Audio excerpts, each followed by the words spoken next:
बताई है तो निश्चित तौर पर इंटेलिजेंस सोर्सेस के हवाले से दी है, भारतीय रडार पर हो 24/7। ये जो मौजूदा बांग्लादेश के चीफ है, आर्मी चीफ, हमारा जो नॉर्थ ईस्ट जो सिलीगुड़ी कॉरिडोर है वहां तक अगर जा रहे हैं, उस बॉर्डर तक जा रहे हैं, तो इसका क्या मकसद है? नमस्कार, आदाब। मैं हूं आपके साथ अलीशा हैदर नकवी और मेरे साथ मौजूद है मेरे साथी प्रकाश। बांग्लादेश जो है वो सुर्खियों में बना हुआ है। लगातार हर जगह बांग्लादेश की चर्चा हो रही है। दरअसल बांग्लादेश में पूर्व प्रधानमंत्री शेख हसीना के बाद वर्तमान सेना प्रमुख जनरल वकारुज्जमान के तख्ता पलट की साजिश जो है वो रची जा रही है। आपको बता दें कि इकोनॉमिक टाइम्स के मुताबिक बांग्लादेशी सेना के लेफ्टिनेंट जनरल मोहम्मद फैजुर रहमान सेना की बागडोर संभालने की तैयारियों में जुटे हैं। इस साजिश में कई कट्टरपंथी अफसर भी शामिल है और क्या कुछ तस्वीर निकलकर सामने आ रही है, कौन इस साजिश के पीछे है, ये हम प्रकाश से जानने की कोशिश करेंगे। देखिए अलीशा, इकोनॉमिक टाइम्स की रिपोर्ट है। रिपोर्ट क्या कह रही है? रिपोर्ट ये कह रही है कि Bangladesh army coup plot thickens as pro Pakistan lieutenant general put under surveillance. दरअसल एक व्यक्ति है जिसका नाम है भाई साहब का जनरल फैजुर रहमान, ये सर्विलेंस पर हैं। सर्विलेंस पर किसके हैं? बांग्लादेशी आर्मी, बांग्लादेशी इंटेलिजेंस या इंडियन इंटेलिजेंस के? क्योंकि खबर किसने दी है? खबर दी है इकोनॉमिक टाइम्स ने, भारत का अखबार है, इसने बताई है तो निश्चित तौर पर इंटेलिजेंस सोर्सेस के हवाले से दी है। यानी सीधी बात है, इस्लामाबाद ढाका को ये समझना पड़ेगा 24/7 भारतीय रडार पर हो। 24/7 आपकी आर्मी, आपकी इंटेलिजेंस, आपके ढाका में जो कुछ भी आप करोगे वो सब कुछ 24/7 सर्विलांस पर हो। सब कुछ देखा सुना समझा जा रहा है। आप अगर कुछ भी वहां पर ढाका में एंटी इंडिया ही कहानी चल रही है, पाकिस्तान के लोग उठ करके अगर ढाका में वो प्लॉट सब कुछ करने की कोशिश करेंगे जो लगता है कि बांग्लादेश के लिहाज से भारत को ब्लैकमेल किया जा सकता है, तो संभव नहीं है। ये जो मौजूदा बांग्लादेश के चीफ है, आर्मी चीफ, इनका जो है झुकाव भारत के प्रति माना जाता है। प्रो इंडियन स्टांस रहा है पहले से। सरकार में के जो शेख हसीना के समय से आर्मी चीफ है, वहां खेल ये रचा गया। आपको पता होगा हाल फिलहाल में कुछ लोग पाकिस्तानी आर्मी से जुड़े हुए लोग कहां पहुंचे थे? वो सब पहुंचे थे इस इलाके में। ये रंगपुर डिवीजन है अलीशा। यहां पहुंचे थे क्यों? ये हमारा चिकन नेक है। हमारे आर्मी चीफ क्या कह रहे हैं? आर्मी चीफ कह रहे हैं ISI presence near India chicken neck area a concern. भाई पाकिस्तान, आईएसआई, पाकिस्तान मिलिट्री के लोग हमारा जो नॉर्थ ईस्ट जो सिलीगुड़ी कॉरिडोर है वहां तक अगर जा रहे हैं, उस बॉर्डर तक जा रहे हैं, तो इसका क्या मकसद है? आप बांग्लादेश कहां है, पाकिस्तान कहां है, आपका क्या लेना देना है? और जब वहां आईएसआई और पाकिस्तानी मिलिट्री के लोग जा रहे हैं, ये वो तस्वीरें हैं अलीशा। जब आप जा रहे हैं तो आपको इसका मतलब समझना पड़ेगा। भारतीय एजेंसियां तभी से ये समझ रही हैं कि बांग्लादेश में कुछ ऐसा हो रहा है जो 24/7 देखने समझने की जरूरत है। और अब ये रिपोर्ट आ गई है जो इकोनॉमिक टाइम्स कह रहा है कि भाई वहां तो सैन्य प्रमुख जो है उन्हीं को हटाने और एक तरह से तख्ता पलट की साजिश है। पहले क्या किया गया? पहले ये हुआ कि जो शेख हसीना है, शेख हसीना को देश से निकाला गया, उसकी जगह जो पिट्ठू है सीआईए का, आईएसआई का, यूनुस को बिठाया गया। अब क्या है? अब कंट्रोल दरअसल इस तरह के देशों को जहां जमहूरियत खत्म हो जाती है, चाहे अनचाहे, डायरेक्ट इनडायरेक्ट, कौन कंट्रोल करता है? कंट्रोल करती है आर्मी। पाकिस्तान का जैसे आप देखोगे, पाकिस्तान में चाहे जितने चुनाव हो जाएं, वहां नवाज शरीफ आ जाए, शहबाज शरीफ आ जाए, या कल को बिलावल भुट्टो भी कभी आएंगे, इमरान खान रहे, लेकिन इन सब को कंट्रोल करती है आर्मी। तो उनको यही तरीका आता है कि भाई हमें पॉलिटिशियंस पर यकीन नहीं, एक वक्त के लिए ठीक है बिठाया, लेकिन अब कैसे कंट्रोल करेंगे? क्योंकि अगर आपको भारत के खिलाफ साजिश करनी है, प्लॉटिंग करनी है, भारत के नॉर्थ ईस्ट कॉरिडोर को डिस्टर्ब करना है, तो आप केवल पॉलिटिकली नहीं कर सकते, आपको सेना का कंट्रोल अपने अंडर में लेना पड़ेगा। और वहां एक ऐसा व्यक्ति बैठा हुआ है जिसका मानना हमेशा से प्रो इंडिया रहा है, जो भारत की ही सहमति से शायद सैन्य प्रमुख भी बना होगा बांग्लादेश में। अब ये क्या है कि वहां पर वो लोग बैठे जहां बिठाए जाए जो आईएसआई और पाकिस्तानी आर्मी के इशारे पर काम करें, और इसीलिए इनके खिलाफ वो खेल शुरू हुआ। लेकिन देखिए, अभी जब इससे पहले जो पाकिस्तान में आर्मी चीफ हुआ करते थे, नाम भूल रहा हूं, उन्होंने भी एक कोशिश की थी कूप करने की, इमरान खान सरकार को हटाकर सेना का शासन लाने की, लेकिन वो सफल नहीं हुए। सफल क्यों नहीं होते? कि आप कुछ सोच रहे हो और अगर आपके पीछे आर्मी खड़ी नहीं हो रही है, आर्मी के अंदर ही रिवॉल्ट हो जा रहा है, तो वहां इस तरह की चीजें दब जाती है। इनकी स्थिति जो वकार साहब है इनकी स्थिति बहुत मजबूत है बांग्लादेशी आर्मी में। और वहां से क्या हुआ कि ये भाई साहब जो भी चाह रहे थे फैजुर रहमान कि एक कोशिश करके देखते हैं कि क्या तख्ता पलट का सिचुएशन हो सकता है, क्या आर्मी चीफ हम बदल सकते हैं।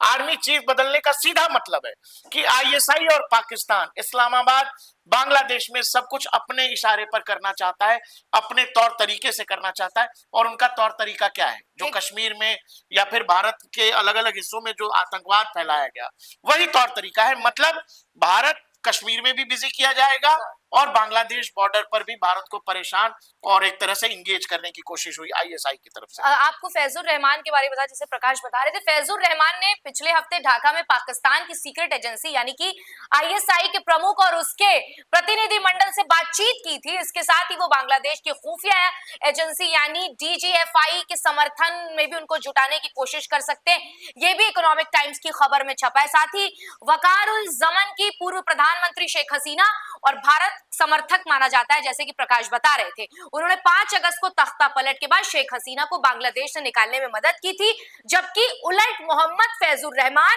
अपनी कट्टरपंथी सोच और पाकिस्तान समर्थक रुख के लिए जाने जाते हैं। 39 साल में आर्मी में है वकारुज़्ज़मान, बांग्लादेश के आर्मी चीफ जनरल। वकारुज़्ज़मान पिछले 29 साल से बांग्लादेश सैन्य अकेडमी से ग्रेजुएशन करने के बाद उन्होंने नेशनल यूनिवर्सिटी ऑफ बांग्लादेश से डिफेंस स्टडी में मास्टर्स की डिग्री हासिल की है। इसके अलावा उन्होंने लंदन में किंग्स कॉलेज और डिफेंस स्टडी में एमए की डिग्री ली है। तो ये इकोनॉमिक टाइम्स ने आप देखिए कि उनके बारे में एक एक लाइन यानी उनकी पूरी बायोग्राफी को तफसील से बताने की। अब देखिए, जो आप आईएसआई की मीटिंग का बात कर रहे हैं, मैंने आपको बताया कि ये पूरी टीम बकायदा रंगपुर डिवीजन तक जाकर, जो मेघालय से सटा हुआ हिस्सा है, ये हमारा सिलीगुड़ी कॉरिडोर है, कई बार बता चुका हूँ। ये पूरे नॉर्थ ईस्ट की 7 सिस्टर्स राज्य हैं अलग अलग, इसी वाले इलाके से जो है ये पूरा इलाका जुड़ता है।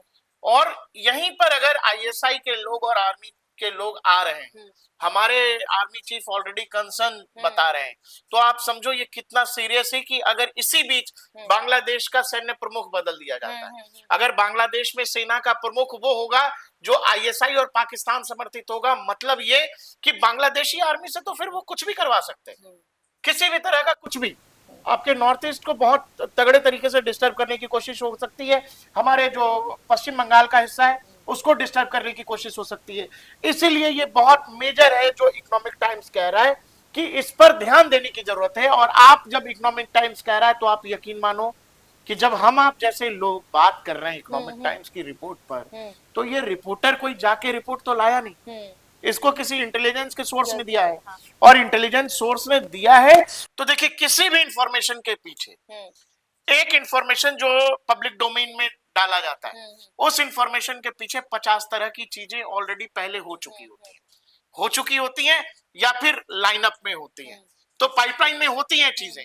इसीलिए इस खबर का ऐसे समय में बाहर आना, क्या ये खबर अब जब आ गई है पब्लिक डोमेन में, तो क्या ये जो है भाई साहब वकारुज़्ज़मान साहब ये बच जाएंगे, आर्मी चीफ के तौर पर बने रहेंगे? क्योंकि अब उन फ्रैक्शंस पर दबाव आएगा, क्योंकि पब्लिक डोमेन में आ गई। इवन बांग्लादेश आर्मी के अंदर, सेना के अंदर इस बात को लेकर बातचीत होने लगेगी। अगर आप किसी समूह में या किसी साधारण से दफ्तर की बात कह रहा हूं, साधारण से दफ्तर में भी अगर आप ऊपर नीचे कुछ करना चाहते हो और वहां भी 2-4 लोग भी इधर उधर हो जाते हैं, तो मामला फिट नहीं बैठता है, आप अपने प्लान को रोक देते हो। अगर आप सेना पर बात कर रहे हो, सेना की बात कर रहे हो, वहां तो उतनी बड़ी यूनिट है, लाखों लोग हैं, और वहां उनको अपने पीछे मोबिलाइज करना है, तो या तो आपकी कॉलिंग इतनी बड़ी हो या फिर सेना के अंदर आप इतने बड़े शख्सियत हो। ये भाई साहब जो हैं, जो पुराने वाले सैन्य प्रमुख हैं, वो लंबे समय से हैं। एक जो है वो आईएसआई समर्थित है, मौजूदा सरकार समर्थित है। तो चूंकि हो क्या रहा होगा कि ये पूरा ऑपरेशन का खेल है अलीशा, मोहम्मद यूनुस साहब कुछ कह रहे होंगे, उसमें आर्मी अड़ंगा डाल देती होगी, आर्मी रोक देती होगी, या फिर कुछ ऐसे फ्रैक्शंस हैं जो आर्मी आपको सड़कों पर जो कट्टरपंथी ताकते हैं उनके साथ खड़ी दिखाई दे रही। लेकिन आपने वहीं देखा कि बांग्लादेश की आर्मी का एक फ्रैक्शन लगातार मंदिरों को बचाता हुआ भी देखा गया। तो ये दो गुटों का आमना सामना जैसा सिचुएशन है। इस खबर के आने के बाद जो लोग भी बहुत एक्टिवली इस काम में लगे होंगे, वो अपने प्लान को थोड़े समय के लिए रोक देंगे, और यही जरूरी है। और ये रहा जो मैं आपसे कह रहा था, ये रंगपुर का डिवीजन, और ये रहा तुम्हारा नॉर्थ ईस्ट के अपने स्टेट्स, ये आपका सिलीगुड़ी कॉरिडोर, और ये बांग्लादेश। आप बताइए, ये रहा आपका पाकिस्तान, है ना, ये पाकिस्तान, इनका यहाँ पर क्या काम है रंगपुर डिवीजन में? क्या बचा लेंगे ये बांग्लादेश का? अगर भारत मान लो कल को कुछ सोच भी लेता है, हम ये सोच लेते हैं कि इस वाले इलाके को हमको बड़ा करना है, ये सिलीगुड़ी कॉरिडोर जो है इसको थोड़ा और हम बढ़ा लेते हैं, क्या पाकिस्तान रोक पाएगा? क्या बांग्लादेश रोक पाएगा? तो आपको ये समझना पड़ेगा। वो बस ये रहा है हमेशा कि यहां से लोगों को ला करके बांग्लादेश के अंदर जो कट्टरपंथी हैं, जो इस फिराक में है कि नहीं नहीं 71 में बांग्लादेश नहीं हुआ, है ना, जो ये सोच रहे हैं कि 47 में जो पाकिस्तान हुआ वो आज भी हम पाकिस्तानी हैं, हम ईस्ट पाकिस्तान है, वो जो थॉट प्रोसेस है। और यही कारण है कि 1971 में जब दुनिया के मानचित्र पर एक नया देश आया बांग्लादेश, मुक्ति वाहिनी सेना, शेख मुजीबुर रहमान, उनकी पूरी की पूरी विरासत और उस इतिहास से जुड़ी हुई बात, मुक्ति वाहिनी सेना से जुड़ी हुई बात, भारत से जुड़ी हुई बात, लगातार उसको वहां बर्बाद, जलाने, तबाह करने की कोशिश है कि कल को आने वाले जनरेशन को वो इतिहास ही ना पता लगे कि बांग्लादेश बना कैसे।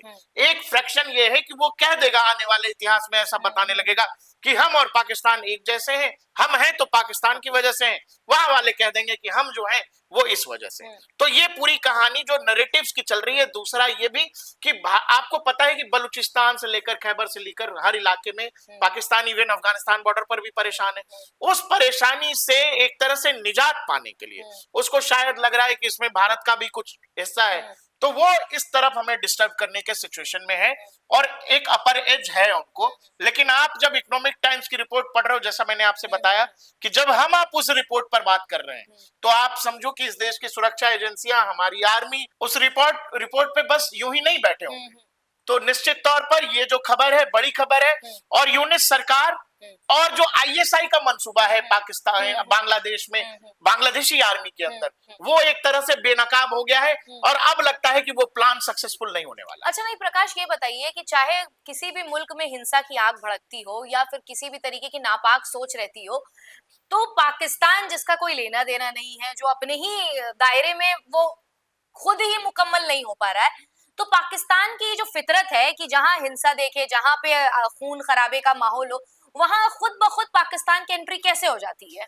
भाई मतलब पुराने जो उनका पॉलिटिशियंस थे या फिर उस देश का जो है आधार कैसे बना, आप जब वो सोचेंगे उस आधार में ही हिंसा है, तो वो थॉट प्रोसेस वो बदल ही नहीं सके। आप दुनिया भर में बहुत सारे इस्लामिक मुल्क हैं, बहुत सारे ऐसे भी हैं जो बहुत आगे भी चले गए, लेकिन पाकिस्तान वही का वही, उसी पाकिस्तान से अलग हुआ बांग्लादेश अच्छा कर रहा है, लेकिन अब वही ताकतें बांग्लादेश में हावी हो रही हैं जिन्होंने पाकिस्तान को बर्बाद कर दिया। अब ये तो आवाम को सोचना है, लोगों को सोचना है कि आप किस तरफ क्या जाते हैं तो उसका क्या फायदा या नुकसान है।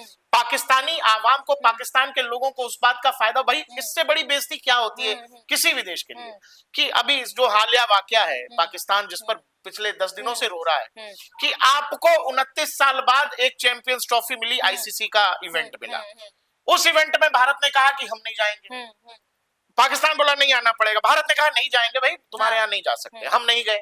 हमने हमारे मैचेस दुबई में खेले, हमने दुबई में, अब बताइए पहला मेजबान है वो, मेजबानी कर रहा है और अपने मैचेस जाके दूसरे देश में खेल रहा है और खेल ही नहीं रहा है। सबसे पहले चैंपियंस ट्रॉफी से बाहर हो गया, उसके बाद चैंपियंस ट्रॉफी उस मुल्क से बाहर हो गया, तो इससे बड़ी बेइज्जती कुछ है नहीं। भाई हमारे घर में हमारी बहन की बारात है तो हमारे दरवाजे पे आएगी, वो अगर बारात पड़ोसी के दरवाजे पे गई है और पड़ोसी उनको खिला के भेज रहा है तो हमारे मेहमान तो हमारे यहाँ आए नहीं, इससे बड़ी बेइज्जती क्या होती है।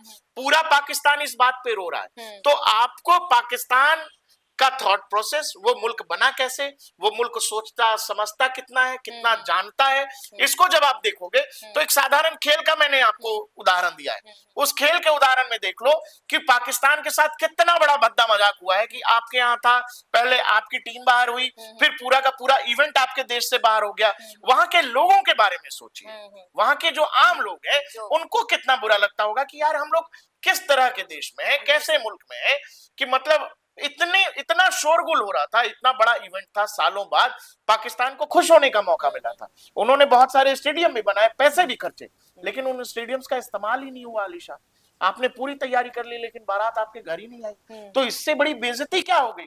और दूसरा क्या कि आप ही को दूसरी जगह जाना भी और पड़ा। मेजबान का मतलब होता है, मेजबानी जब आप करते हैं तो कहते हैं कि मेहमान नवाजी जो है वो हाँ। पहले प्रायोरिटी पे रहती है। आप ही के पूर्व खिलाड़ी सवाल आप उठा खुद रहे हैं। मेहमान हो गए। हाँ, आप खुद मेहमान हो आप गए। तो ये बात सोचो कि पाकिस्तान का यही है। दूसरा क्या है कि वो चाहे खुद जितनी दुख में हो, उसको हंसता हुआ भारत परेशान करता है, उसको खुश होता भारत परेशान करता है। और यही कारण है कि बांग्लादेश में जो कुछ हुआ, और अब जब उनको लगा कि पॉलिटिकल सिस्टम से काम चलेगा नहीं, सेना में भी इंटरफेयर करना पड़ेगा, तो उन्होंने वहां के आर्मी चीफ के खिलाफ वहां अंदरूनी साजिशें करनी शुरू कर दी। लेकिन इस रिपोर्ट के बाद मुझे नहीं लगता है कि इस पे बहुत कुछ होने वाला है।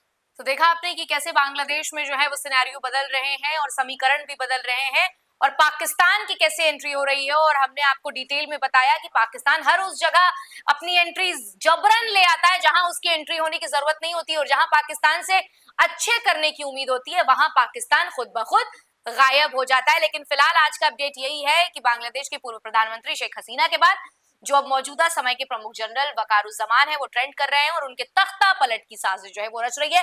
आगे बांग्लादेश में क्या कुछ उलटफेर होता है और क्या कुछ नया अपडेट आता है, हम डीएनपी पे आपको जरूर बताएंगे, क्योंकि हम जो चाहते नहीं कि आपसे एक भी खबर, एक भी पॉइंट छूटे। फिलहाल आज की इस वीडियो में इतना ही। अब मुझे और प्रकाश को दीजिए इजाजत, और ऐसी तमाम अहम खबरों से जुड़ने के लिए बने रहिए डीएनपी इंडिया के साथ।